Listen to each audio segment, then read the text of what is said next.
She arrived just after sunrise when the fog still clung to the hills like forgot. The gate of Fort Valor groaned open slowly, metal against metal, as if unsure whether to welcome or warn. Beyond it, the camp stirred with rhythmic cadence. Marching. Boots, barking sergeants, the harsh whistle of order. Precision, discipline, pride. These were the heartbeat of this place, beating louder than the quiet steps of a woman in canvas shoes. She wore no uniform. Her backpack, stitched with years of wear and threadbare memories, sagged softly on her shoulder. The sun, golden and low, caught the pale strands of her tied back hair and painted her shadow long across the training ground. Her jeans were faded, her sweatshirt clung close against the breeze, and her hands stayed tucked inside her sleeves, not out of cold, but habit.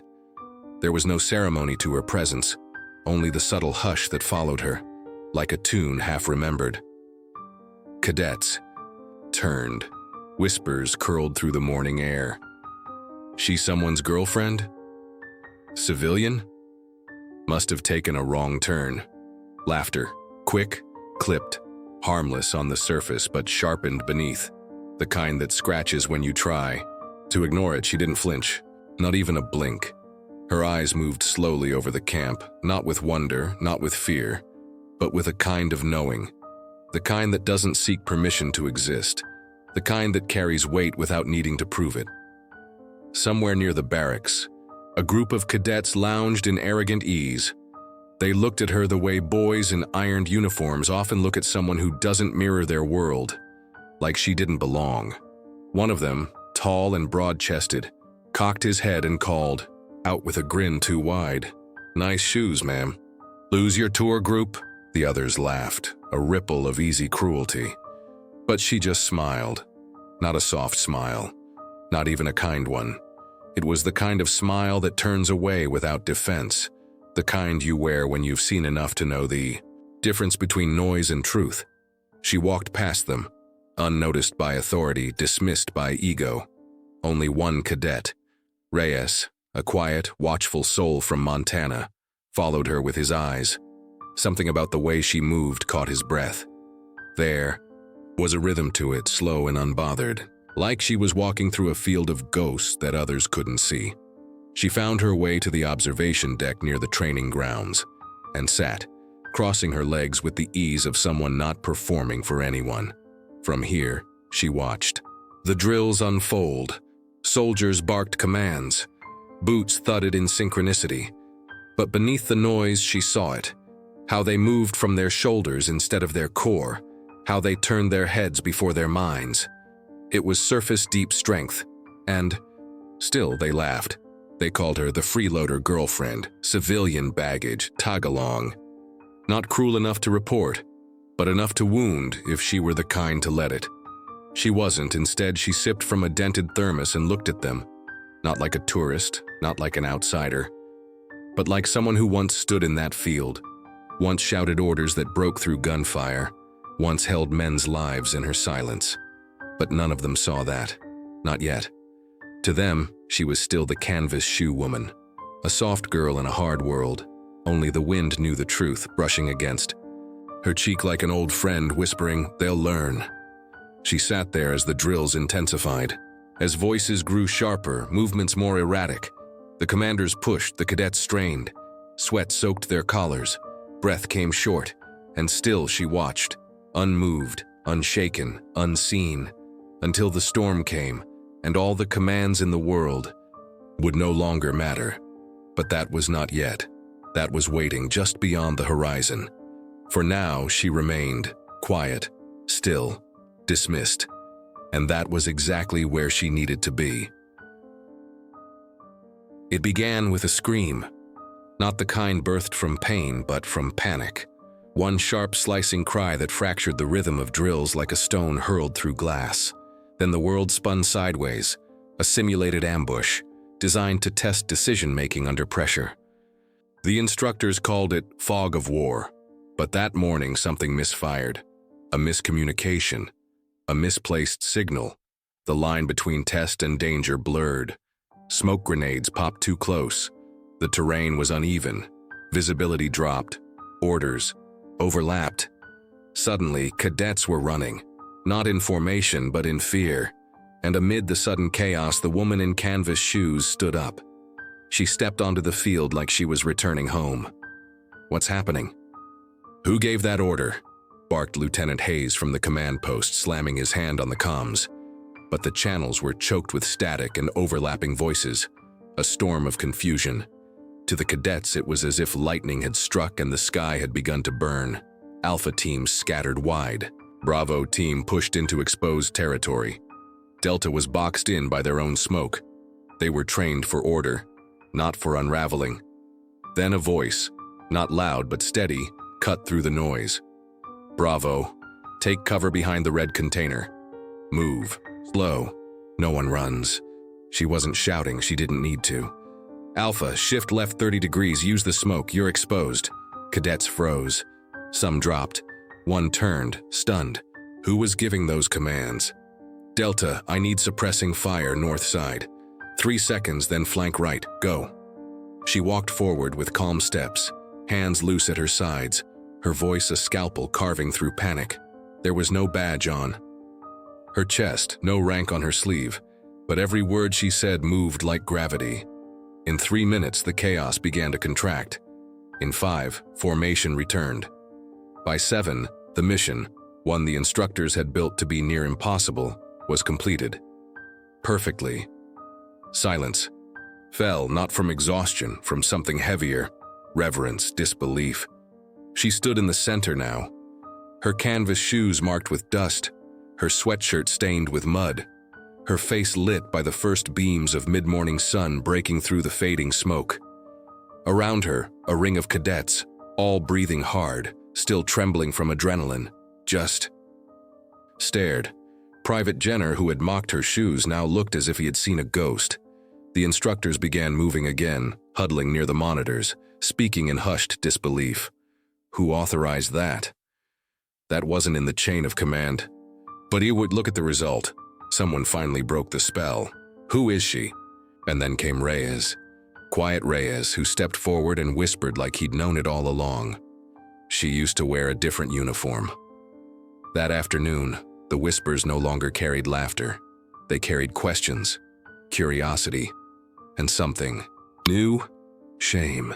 They found fragments of her story in after-hours internet forums and footnotes in classified dossiers. Her name wasn't on the roster, but it was etched in legends whispered between generations of soldiers. Sarah Thompson, commander of Echo Red, a clandestine special forces unit so buried in secrecy that even some generals only heard rumors. Her last mission, still redacted. Her awards, unlisted publicly, hidden under layers of anonymity. Her file didn't glow. It burned. A soldier who never failed. A tactician with nerves like tempered steel. Her voice had once steadied men bleeding, out in the dirt. Her hands had once written war plans that ended in surrender without a bullet fired. She had disappeared 3 years ago after an op in Syria. Some said she retired. Others believed she broke after losing half her team. But none of that showed. Now, what showed was that she had never truly left. That night, the barracks were quiet. Even the loudest mouths sat in stillness. There was no talk of girlfriends or canvas shoes, only the low murmur of realization. They had judged a ghost, laughed at a shadow, mocked someone who had walked longer, farther, deeper into fire than any of them could imagine. And somewhere far above the camp, a helicopter's blades began to, churn the sky. General Marcus Thompson was en route. They didn't know he was coming to see her. They didn't know they were about to learn the real cost of ignorance. But they were starting to suspect. This woman had not simply been someone, she still was, and the reckoning had only just begun. The helicopter touched down in a storm of dust. Its blades chopped the silence into splinters, casting long, sweeping shadows over Fort Valor's parade ground. Cadets assembled fast, boots slamming into the concrete, eyes narrowed against the wind. There was no time to prepare, no rehearsed ceremony. The call had come down 15 minutes prior. General Marcus Thompson is en route. Immediate formation required. They lined up in rigid rows, faces drawn tight with questions. But when the door opened, the world didn't turn as expected. He stepped out slowly, his silhouette framed by the rising sun. Not the man from medals and speeches. Today he wore the uniform with an ache, a quiet pain that clung to his shoulders. He was tall, broad, with a face carved from decades of command. But his eyes didn't scan the officers. He didn't nod to his aides. He looked only at her. Sarah stood apart, her stance casual, unchanged. Still in the same canvas shoes, her sweatshirt streaked from the earlier chaos. She didn't step forward, didn't salute. But her chin lifted slightly, and that was enough. The general came to her, not the other way around. A collective breath, held. Time stretched. Then, the impossible happened. He stopped 2 paces from her, removed his cap and lowered his head. "Commander Thompson," he said, voice steady, almost reverent. "It's been too long." Gasps traveled through the rows, like wind through dry grass. "Commander?" Even the instructors blinked, stunned. Commander Sarah Thompson, the woman who had walked the grounds like a misplaced civilian, who they had all allowed to be ridiculed, was not only elite, she was family to the man who ran the entire training corps. He turned then, eyes sweeping the cadets. The air dropped. "I'm ashamed," he said, without raising his voice. That made it worse. "Ashamed that any of you call yourselves soldiers while failing the simplest mission of all. Respect." Silence. Not a shuffle. Not a breath. He let it settle like dust on coffins. "This woman," he continued, "was once responsible for 30 lives behind enemy lines. She led with silence when others screamed. She made impossible decisions that saved your brothers before you were ever issued a uniform. A pause, the kind that forces you to look inside yourself and find nothing but mirrors. And yet you mocked her, because she did not wear what you wore, because she did not announce herself." He faced Sarah again. "I asked her to return, to take her rightful place. Then the turn," Sarah spoke. Her voice soft but steel-lined. "I'm not going back, sir. I walked away for a reason. My fight isn't in shadows anymore. It's here, where pride still blinds boys who could be great men." The words didn't sting. They pierced. She turned. To the cadets, not to scold, but to see them, really see them. "You want to wear the uniform? Then learn what it protects. Learn who it forgets. Learn how to listen." That evening, the general announced a new position. Sarah Thompson, honorary lecturer in leadership and tactical human behavior. No one applauded. Not because they didn't agree, but because they weren't sure if they were worthy of clapping. Her first class was standing room only. She didn't open with rules or schedules. She opened with a story. One of failure, a mission in the Middle East. A teenage informant ignored. A warning missed. An ambush triggered. She spoke quietly, with none of the drama cadets were used to. No heroics, just the truth. One detail at a time. They listened. Not because she demanded it, but because her silence before each sentence made the words heavier when they finally came. She taught them the art of pause, of reading a room, of knowing when to speak and when to simply be present. She didn't teach combat, she taught presence. "Leadership," she said one day, "isn't loud. It's not medals or shouting. It's when everyone turns to you in a storm, and you don't flinch." She brought in no slides, no textbooks, only herself. She asked them to write letters to the person they were before they enlisted, and Bernie. Them to let go of the pride that camouflaged fear, to admit they were still learning. Some cried, not out of weakness, but because for the first time they were allowed to. Each day she showed them how a soldier without armor can still command an army, how being dismissed can be the sharpest forge of discipline. And slowly, the walls they'd built between themselves and each other, between rank and empathy, began to fall. One evening, weeks in, Jenner approached her after class, the same one who mocked her shoes. "Ma'am," he said, swallowing his pride, "I didn't know. I didn't understand." She looked at him and simply replied, "Now you do." He didn't ask for forgiveness, and she didn't offer it like a ribbon. She offered it the only way she knew how, with presence. That night, a single pair of canvas shoes were left outside the barracks door. Inside them, a note, to walk in your footsteps, and so the transformation began. The first real change was silence, not the embarrassed kind that follows failure, but the sacred hush that blankets a cathedral when someone or something has been understood. Cadets no longer filled the mess hall with competitive banter. They spoke in quieter tones, their posture a little more upright, their eyes more focused. The camp began to listen, not just to Sarah, but to each other. For the first time, rank did not protect ignorance, and questions, once seen as weakness, became the currency of strength. Sarah's methods were slow, almost frustrating in their patience. She walked with them, not ahead of them. On the obstacle course, she didn't shout tips. She watched. Let them fall, let them struggle. And then, when the moment was right, she would step close and say just one thing, barely above a whisper. Feel your breath before you leap. Or, don't overpower the wall, understand it. They began to realize she wasn't training their bodies. She was unlocking something quieter, deeper. Discipline born not of fear, but of clarity. In one of her last sessions, she brought out a single white sheet and tacked it to the wall. A line ran across the center, clean, stark, dividing the space. Between two truths. Above the line she wrote, who you pretend to be. Below it, who you are when no one is watching. Your mission, she said, is to erase this line. That day no one dared mock. Even the instructors attended now, sitting in the back with notebooks open, no longer above learning. They, too, had begun to shift. The general returned quietly during her last week. He didn't disrupt the camp. He came not as an overseer, but as a witness. And what he saw stirred something in him that medals never could. He watched as Sarah took the cadets through a silent drill. No commands, no signals.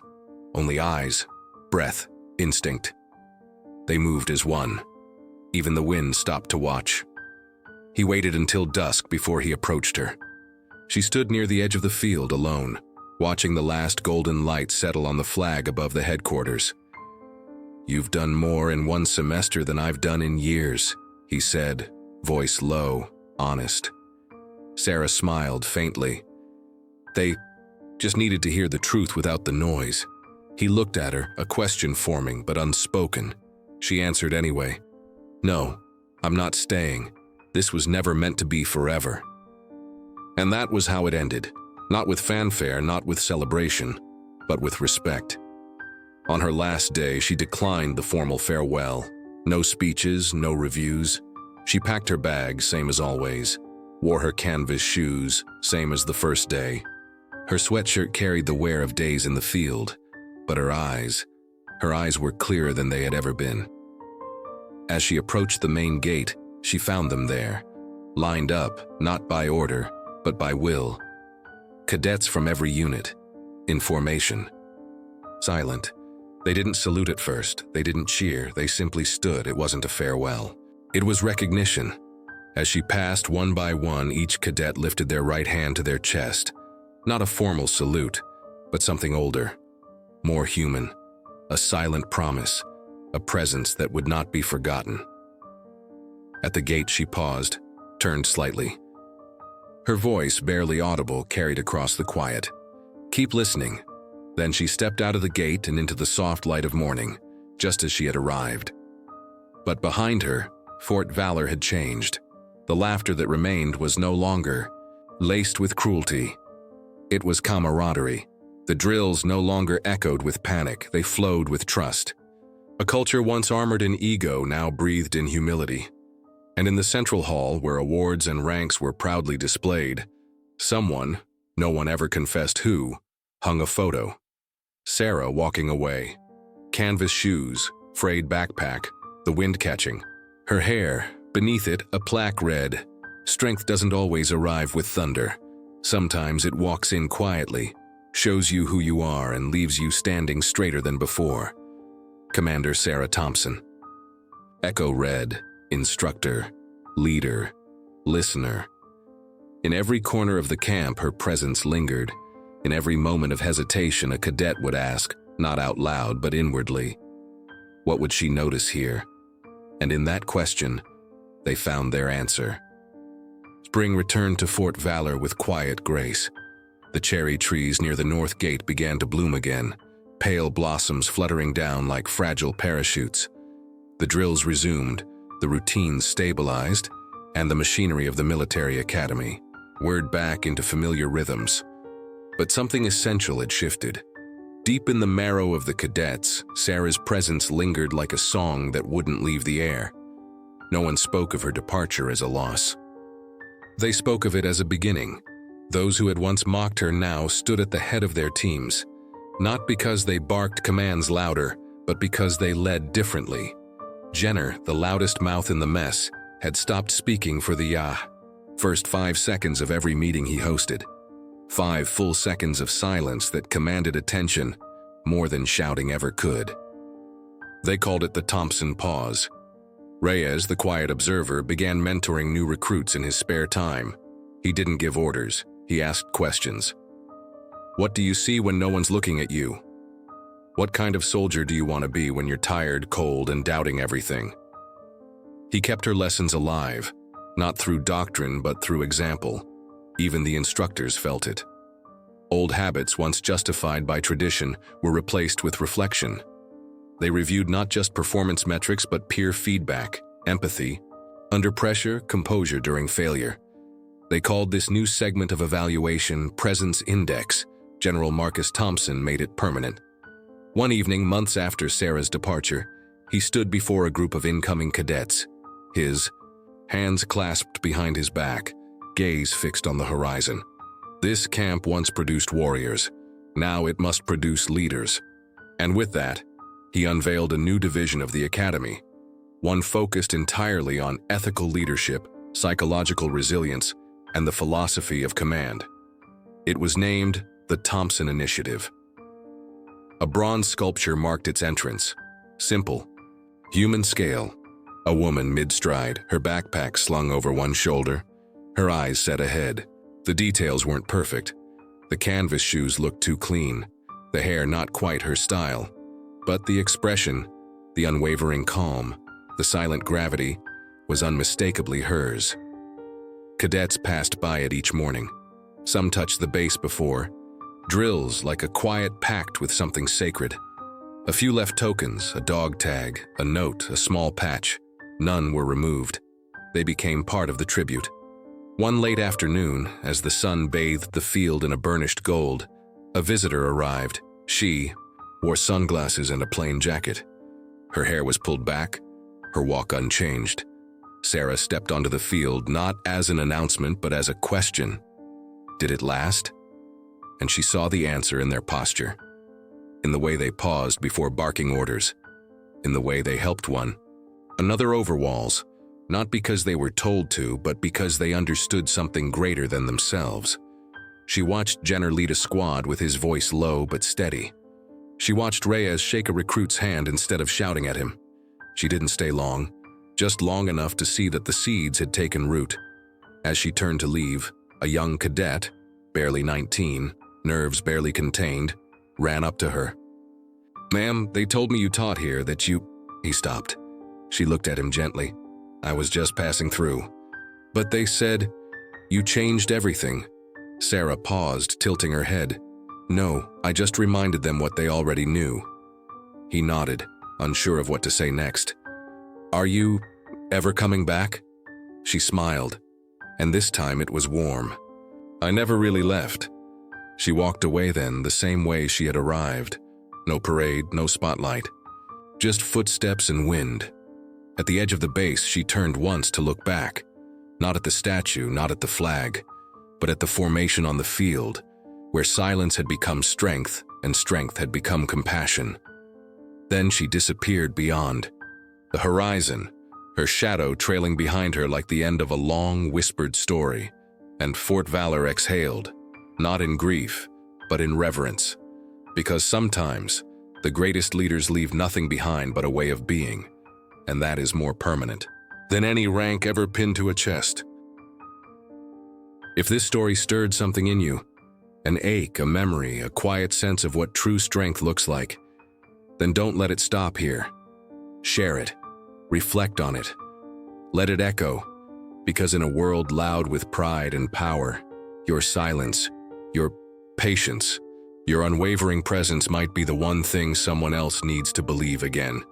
Be the calm in someone else's storm. Lead without shouting.